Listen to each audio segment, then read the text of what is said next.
Donc, comme tout vecteur, il a un point d'application, donc le centre de l'objet. Dans le cas du poids d'un objet, si vous lâchez, par exemple, je lâche mon bic, ce bic va tomber, va être attiré vers le sol. Donc ce vecteur est toujours, pour le poids d'un objet, vers le bas, d'accord? Donc suivant une direction verticale et le sens vers le bas.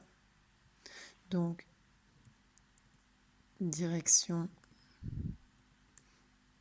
verticale et le sens vers le bas.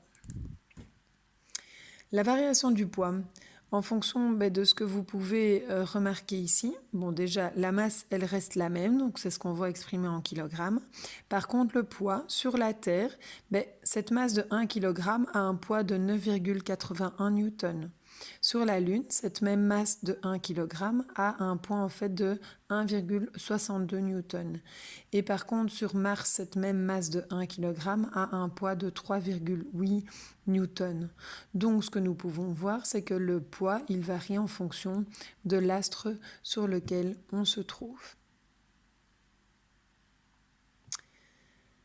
Autre variation du poids. Donc on va voir si le poids, ici c'est églantine, ça pourrait être Victoria ou Jade ou peu importe, en fonction de l'altitude, donc voir si ce poids change. Vous avez donc l'altitude qui est bien sur l'axe horizontal que l'on oriente, parce que ça l'ordinateur c'est pas facile, et l'axe vertical avec le poids que l'on oriente aussi. Nous voyons que plus l'altitude augmente, au plus le poids d'églantine fait quoi? Il diminue. D'accord? Donc en effet, le poids d'églantine, il varie bien en fonction de l'altitude. Et plus l'altitude augmente, plus le poids diminue.